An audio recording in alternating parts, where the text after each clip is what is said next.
ओम नमः शिवाय। सभी व्यक्ति को धन्यवाद करते हुए अब 2025 का दस्तक देना शुरू हो गई है। दिसंबर हो गया है। इसका मैंने एक और वीडियो बनाया था। अब 2025 सभी राशि वालों के लिए कैसे जाने वाला है, अलग अलग तरह से अपनी तरफ से कोशिश करूंगी। इसके पहले आप लोगों को मेरी ओर से आने वाले 2025 की अग्रिम शुभकामनाएं। ईश्वर करे आपका जीवन खुशियों से भरा हो, स्वस्थ रहे, प्रसन्न रहे, संपन्न रहे, ऐसी मेरी ओर से ईश्वर से आप लोगों के लिए प्रार्थना है। 2025 का सभी राशि वालों के लिए एक विशेष बात यह है कि एक तो राशि के हिसाब से मैं बता रही हूँ, एक आपको मूलांक के हिसाब से भी।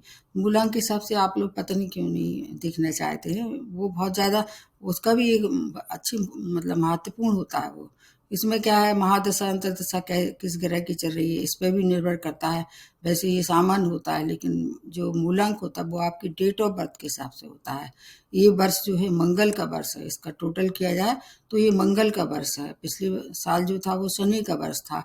अब इसमें अगर किसी के मंगल की स्थिति बहुत अच्छी है, मंगल कारक है, आपको बहुत ज़्यादा फायदा पहुंचाने वाले हैं। अब आ जाते हैं कर्क राशि की। कैसे स्वामी राशि चंद्रमा है, जो हर ढाई दिन में अपनी राशि बदल लेते हैं और इनका स्वभाव चंचल होता है, संवेदनशील होते, भावुक किस्म के व्यक्ति होते हैं, अच्छे सच्चे मित्र होते हैं और हेल्पफुल नेचर होता है। और कभी कभी इतने ज़्यादा हेल्पफुल हो जाते हैं, खुद का हित कर लेते हैं।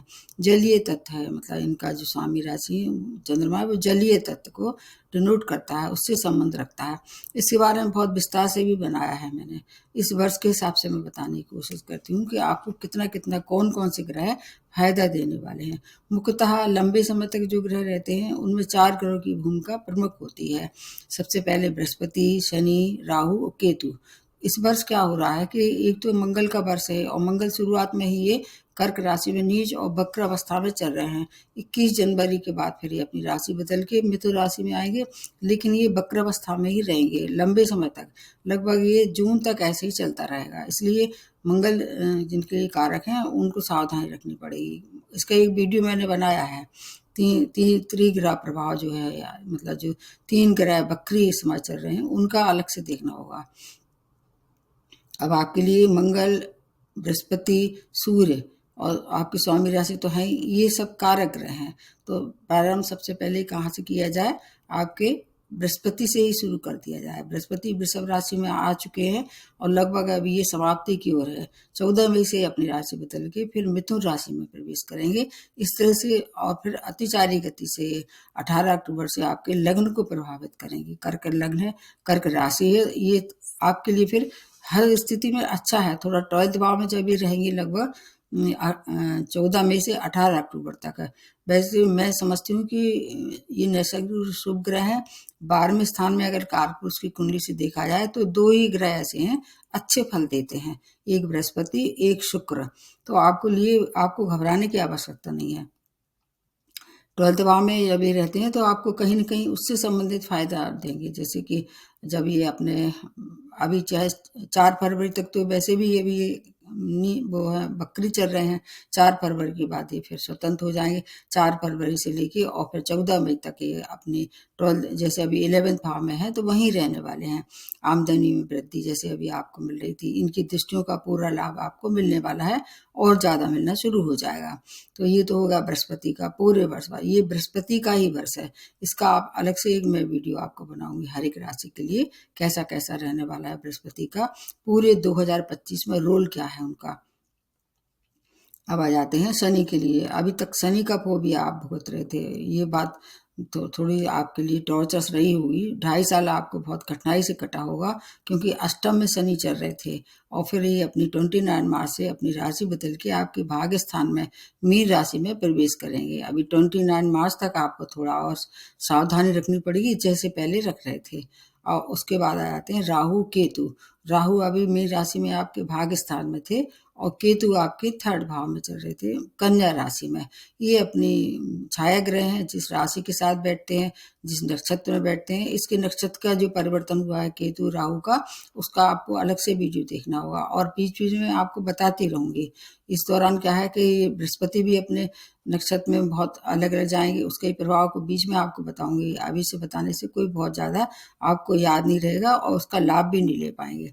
तो राहु केतु 18 मई से अपनी राशि बदल जाएंगे जाएंगे और राहु मीन में जाएंगे, केतु आपके सेकंड भाव में आ जाएंगे। अभी थर्ड भाव में जो केतु चल रहे थे उनसे आपको बहुत सी चीज़ों से राहत मिली होगी, जैसे छोटे भाई बहनों से मिल मिलाप या शॉर्ट डिस्टेंस जर्नी या संचार माध्यम से जुड़े लोगों के लिए बहुत अच्छा फायदा हो रहा। लेकिन जैसे ही ये केतु अपने सेकंड भाव में प्रवेश करेंगे 18 मई के बाद, तो आपको फिर आपकी वाणी जो है वो काफ़ी कुछ दूषित कर सकते हैं। आपकी बचत में भी सेंध लगेगी, क्योंकि ये सूर्य की राशि में आएंगे और सूर्य क्या है आपके लिए कारक हैं। अगर अच्छी स्थिति में है और नेटल चार्ट में भी मतलब अच्छे हैं, उच्च है, और आपकी महादशा अंतर्दशा भी सूर्य की चल रही है, तो फिर आपको 18 महीने तक बहुत राहत भी देंगे। सूर्य बहुत पावरफुल ग्रह हैं। एक अगर सूर्य अच्छे स्थिति में हो जाता है तो जीवन की बहुत सी कठिनाइयों को समाप्ति की ओर ले जाने की क्षमता रखता है। एक तो बृहस्पति भी बहुत अच्छे हैं आपके लिए, सूर्य भी बहुत अच्छे हैं। तो ये देखना होगा अगर महादशा अंतर्दशा बृहस्पति की चल रही है या सूर्य की चल रही है या मतलब कैसे कारक ग्रह की चल रही है। मंगल आपको उतना फायदा भी नहीं देंगे जब तक कि कर्क राशि में नीच अवस्था में है।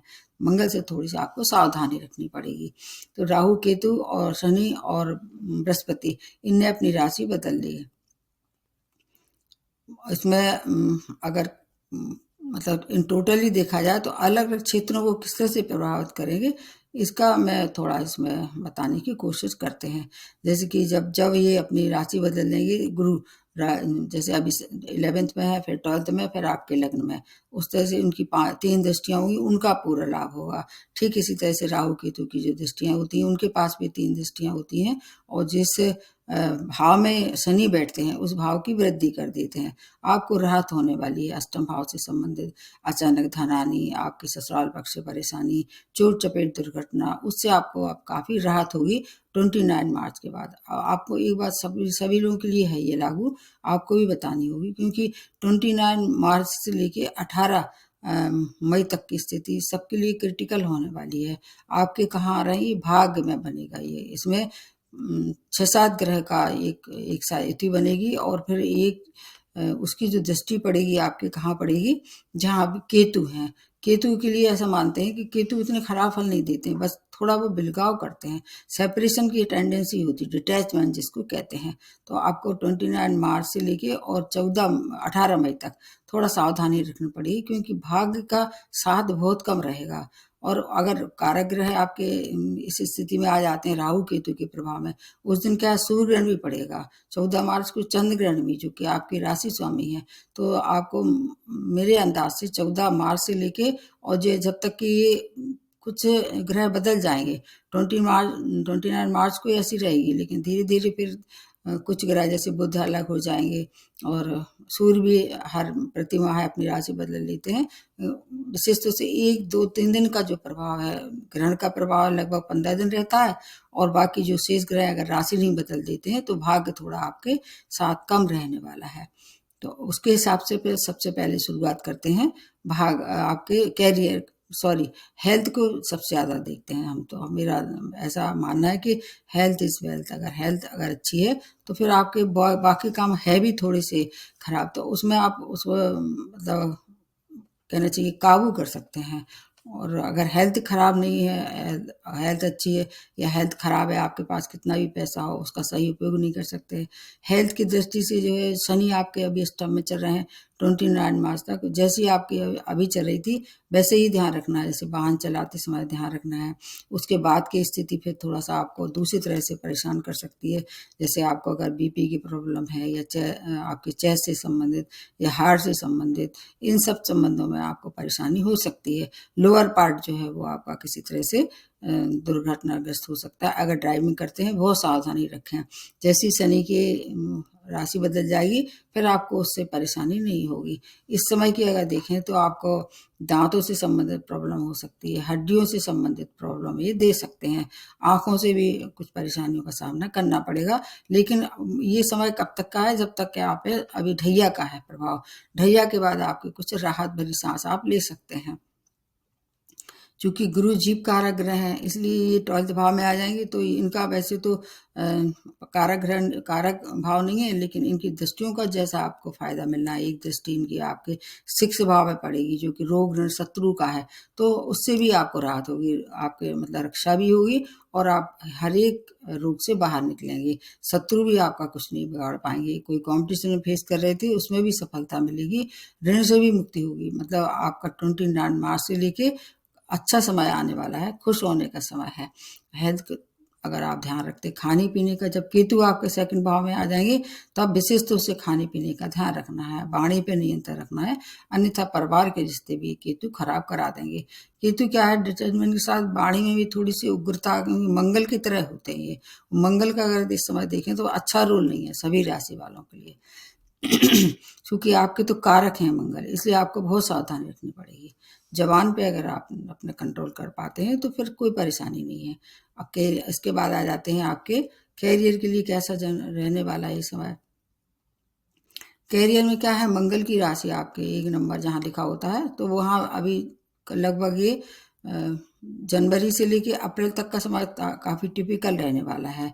लेकिन अच्छी बात इसके साथ ये भी है कि 21 जनवरी को ये अपनी राशि बदल के, जो उनकी नीच राशि है मंगल, मिथुन राशि में प्रवेश कर रहे हैं। इसलिए आपको फिर थोड़ा 21 जनवरी तक परेशानी का सामना करना पड़ेगा। जैसे नए जॉब की तलाश कर रहे थे, और थोड़ा धैर्य रखें, और उसके बाद जैसे ही आपके ऊपर से ढैया समाप्त होगी और मंगल की स्थिति कुछ समय के लिए फिर मिथुन में जाएगी, फिर उसके बाद फिर से वो मार्गी बकरियों के कर्क में आएंगे। इस तरह से 7 जून तक जो है आना जाना रहेगा। लेकिन बीच बीच का समय जो होगा उसके लिए मैं आपको अलग से बताती रहूँगी।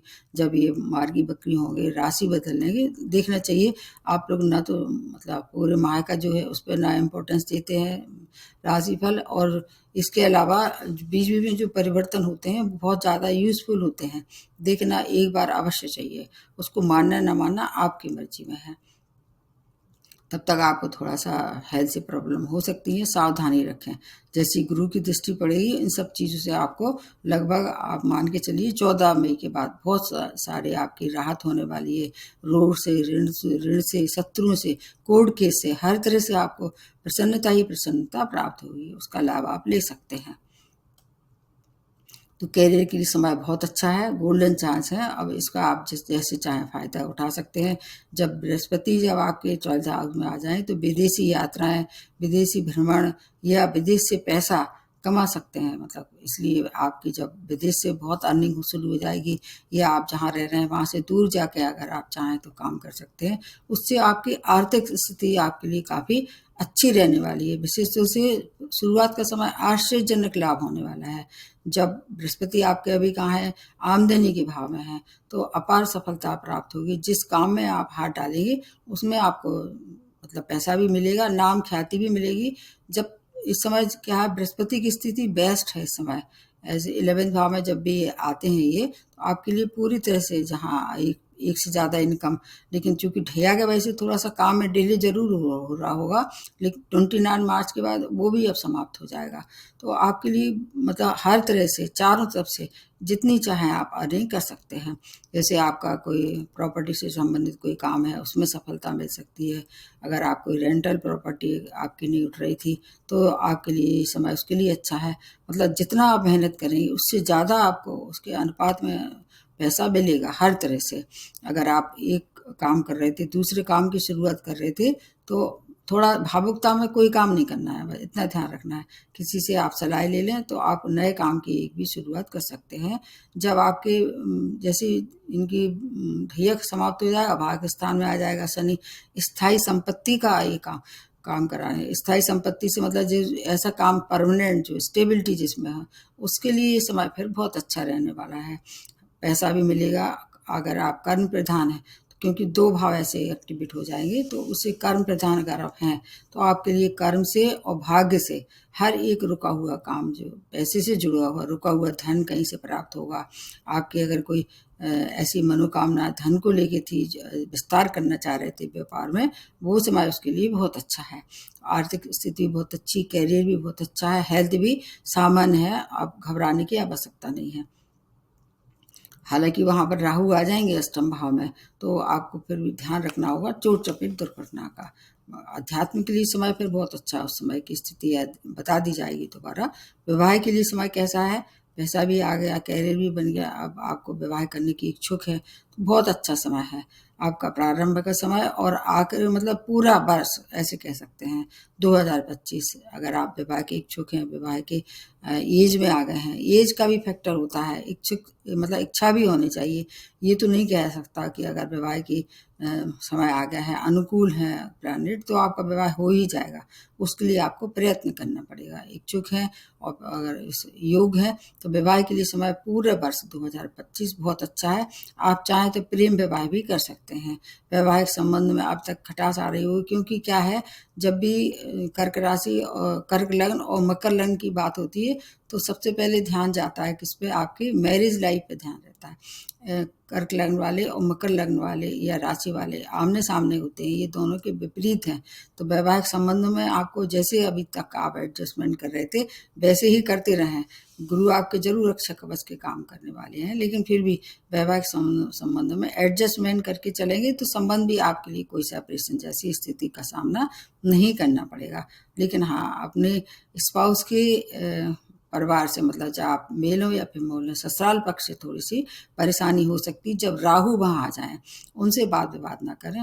अगर मान लें पहले से कोई चला भी आ रहा है वाद विवाद, तो आप उसको सुलह समझौता से निपटा लें, अन्यथा वहाँ परेशानी हो सकती है। अष्टम भाव एक्टिवेट होने से 2-3 चीज़ों का ध्यान रखना है। एक तो अचानक धन की हानि हो सकती है और ससुराल पक्ष से रिश्ते खराब हो सकते हैं, और इसके साथ साथ अगर ड्राइविंग करते हैं तो सावधानी रखें। लेकिन अध्यात्म से जुड़ के कोई कार्य कर रहे हैं उसके लिए समय बहुत अच्छा है।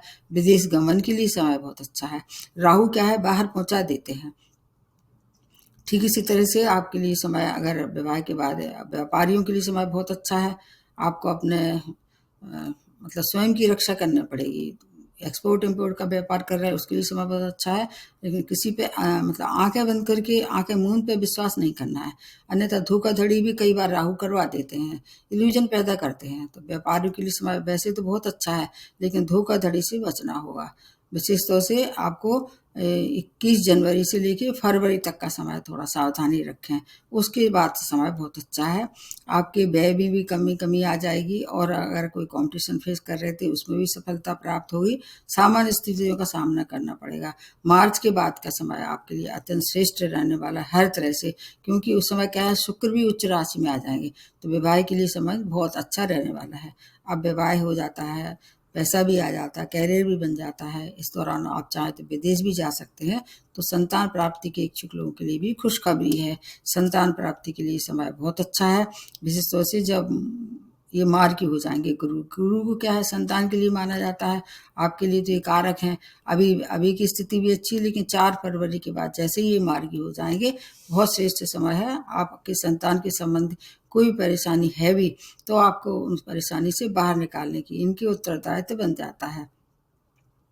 इस दौरान आपको बीच बीच में थोड़ा मेडिकल एक्सपेंस करना पड़ सकते हैं। जब 12th हाउस में गुरु आ जाते हैं, कभी कभी ऐसा बनता है कि आपको अपने घर के बुजुर्गों पे या अपने संतान पे या स्वयं पे थोड़ा सा आपका मेडिकल एक्सपेंस बढ़ा देंगे, लेकिन घबराने की कोई आवश्यकता नहीं है। ये समय बहुत अच्छा है। पूरे वर्ष भर जो है गुरु आपके रक्षा कवच की तरह काम करेंगे। वर्ष भर कुछ न कुछ आपको सौगातें देते रहेंगे। बीच बीच में जो और परिस्थितियाँ होंगी, छोटे छोटे समय में जो राशि बदल लेते हैं, वो जैसे शुक्र उच्च राशि में आ जाएगा तब फायदा हुआ, सूर्य उच्च राशि में आ जाएंगे, या और जो बुध हैं उनका पूरा फायदा आपको मिलता रहेगा। उसको आपको बीच बीच में वीडियो देखना होगा। अभी बताएंगे तो आपको थोड़ा सा ध्यान भी कम रहेगा और उसका ज़्यादा लाभ नहीं होगा। ये 2-3 बातें और बतानी है, उसके बाद फिर खत्म करते हैं। एक तो क्या है, इस वर्ष आपको एक अनजाना भय रहेगा। राहु जब अष्टम में आ जाते हैं तो ये अनजाना भय आपको सताता रहेगा। हालांकि उस मतलब भय का कोई सिर पैर नहीं होगा, लेकिन आपके मन में एक मतलब कुंठा रहेगी कि कहीं धन को लेके, कहीं परिवार को लेके, कहीं ससुराल को लेके, या किसी और तरह से आपको कुंठा सताती रहेगी। उससे आपको भय से बाहर निकलना पड़ेगा। एक तो ये बात है। और हेल्थ का आपको विशेष ध्यान रखना होगा उस समय, जब तक कि राहु अभी शनि आपके अष्टम में है। उसके बाद फिर आपके लिए बहुत अच्छा समय है। और 29 मार्च से जो है थोड़ा सा आपको सावधानी रखनी पड़ेगी, जब तक कि ये ग्रहण आपके भाग्य स्थान में है। लगभग 15 दिन का समय है बस। 29 मार्च को पड़ेगा सूर्य ग्रहण, उसके पहले 14 मार्च को पड़ेगा चंद्र ग्रहण।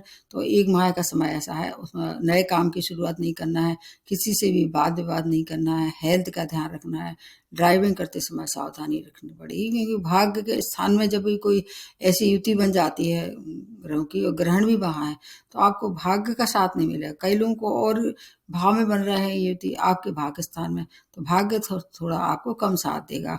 आपकी कोई छवि भी धूमिल कर सकता है, आपके पिता की भी हेल्थ खराब हो सकती है, पिता से अनबन हो सकती है। पहले से इसलिए बताया जा रहा है जिससे कि आप उस पर विशेष गौर करें।